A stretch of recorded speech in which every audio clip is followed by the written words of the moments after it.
আসসালামু আলাইকুম এভরিওয়ান, আপনারা সকলে কেমন আছেন? আশা করি সবাই অনেক ভালো আছেন। আলহামদুলিল্লাহ আমিও অনেক ভালো আছি। আজকে আমি আপনাদের কাছে অনেক মজাদার আরেকটা রেসিপি নিয়ে চলে আসলাম। এই রেসিপিটা তো অনেকেই হয়তো চিনেন না, কিন্তু এই রেসিপিটা একবার বানিয়ে দেখবেন, এতটাই মজা লাগে।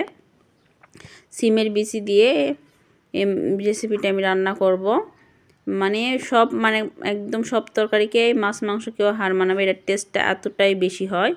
পুরো ভিডিওটা দেখবেন, স্কিপ করবেন না।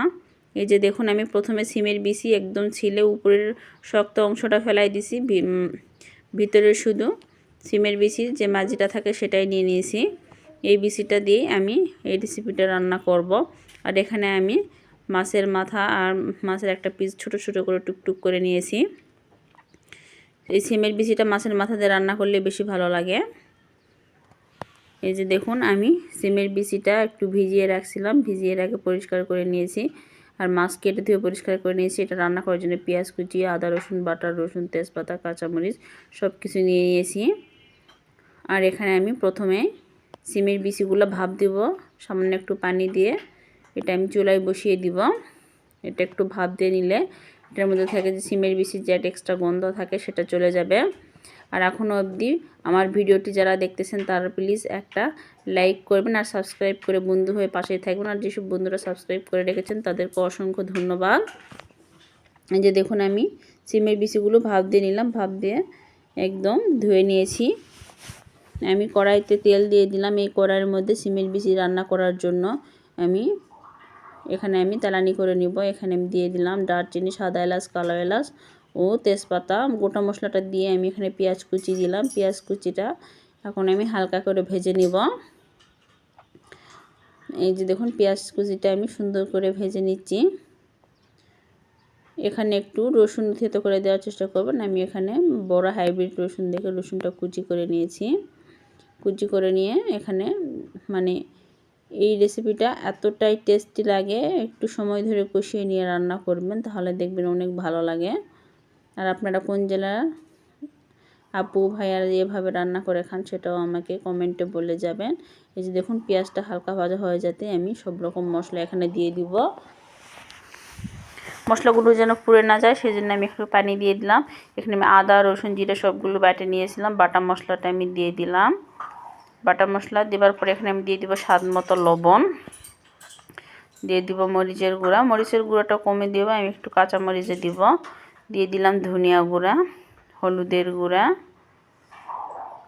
এই যে দেখুন, সব রকম মশলা আমি সুন্দর করে কষিয়ে নিব। মাশাআল্লাহ দিলে এটা এতটাই টেস্টি হয়, আপনারা ঘরে একবার হলেও ট্রাই করে দেখবেন, এতটাই মজাদার একটা রেসিপি। আর আমার ভিডিওটি যদি আপনাদের কাছে ভালো লেগে থাকে তাহলে প্লিজ আপনাদের একটা মূল্যবান লাইক করবেন, করে আমার চ্যানেলে সাবস্ক্রাইব করে পাশে থাকা বেল আইকনটা ক্লিক করে রাখবেন আবার নতুন কোনো ভিডিও পরবর্তী নোটিফিকেশন পাওয়ার জন্য। এই যে দেখুন, আমার মশলাটা সুন্দর করে কষানো হয়ে গেছে। এই মশলার মধ্যে মাছগুলো আমি কেটে দিয়ে দিলাম। এখানে মাছের পিসটা আমি একটু ছোট ছোট করে টুকটুক করে কেটে নিয়েছি, একদম মাংসের মতো ছোট ছোট করে নিয়েছি। এই মাছ সিমের বিচিটা এভাবে রান্না করলে অনেক মজা লাগে।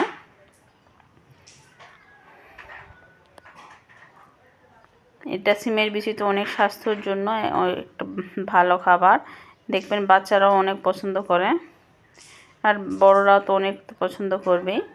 আমার ঘরের বাচ্চারা অনেক মজা করে এই খাবারটি একদম খেয়ে নেয়। যেদিন দেখবে সিমের বিচি আমি এভাবে রান্না করছি, তারা মাছের চেয়ে এই রেসিপিটাই ধরে একদম টানাটানি করে রাখি। সেদিন তো মাংস তো খাইতেই চায় না, সিমের বিচির এই তরকারিটাই সবাই নিয়ে একদম ফেলে দেয়। এতটাই মজাদার হয় এই রেসিপিটা। আর এই যে আমি একটু 30% মতন আমি এখানে সিমের বিচিটা সেদ্ধ করে নিয়েছি, আর বাকিটা এখানে কষায় রান্না করতেই সেদ্ধ হয়ে যাবে। একদম পুরোপুরি সেদ্ধ করতে যাবেন না, পুরোটা যদি সিমের বিচি সেদ্ধ করে নেন তাহলে দেখবেন মাছের সঙ্গে কষাইতে বা রান্না করতে করতে এটা একদম গলে ভর্তা ভর্তা হয়ে যাবে। এটা হালকা করে একটু সেদ্ধ করে নিতে হবে, তাহলে সিমের বিচি যে এক্সট্রা যে স্মেলটা আছে সেটা চলে যাবে। এই যে দেখুন, আমি মাছের সঙ্গে এটা সময় ধরে একটু কষিয়ে নিচ্ছি। এই সিমের বিচিটা দেবার পরে আগে পানি দিবেন না, একটু মাছের সঙ্গে সুন্দর করে এই তেল মশলার মধ্যে একটু করে কষিয়ে নেবেন। আর আমার ভিডিওটি এখন অবধি যারা দেখতেছেন সব আপু ভাইয়াদের বলতেছি প্লিজ অনেকে আমার ভিডিওটি দেখে লাইক দেন না, আপনারা একটা লাইক করে দিবেন। আপনাদের একটা লাইক আমার কাছে অনেক মূল্যবান। আর কমেন্টে বলে যাবেন আমার এই রেসিপিটা আপনাদের কেমন লাগলো। আপনাদের কমেন্ট পড়ে আমি অনেক উৎসাহিত হয়ে ভিডিও বানানোর জন্য। আমার অনেক ভালো লাগে, আপনাদের একটা মতামত বলে যাবেন।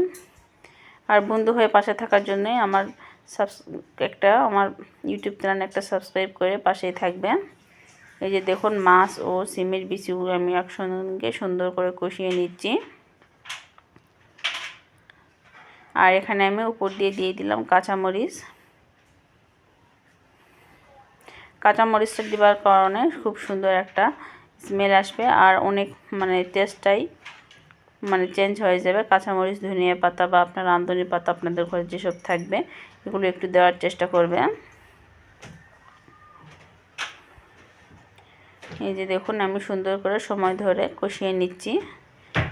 এই যে দেখুন মশলা দিলে একদম যখন বোনা বোনা হয়ে গেছে এই পর্যায়ে আমি নামিয়ে নিলাম। আর আমার রান্নাটা আপনাদের কাছে কেমন লাগলো সেটা আপনারা প্লিজ কমেন্টে বলে যাবেন। মশলা দিলে এটা দেখতে যতটা সুন্দর হয়েছে এতটাই খেতেও অনেকটা লোভনীয় ছিল। আমার এই রেসিপিটা আপনাদের কাছে কেমন লাগলো সেটা প্লিজ আপনারা কমেন্টে বলে যাবেন।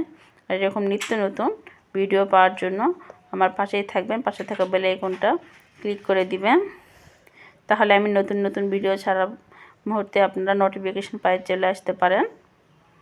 সবাইকে জানাই আল্লাহ হাফেজ, আসসালামু আলাইকুম।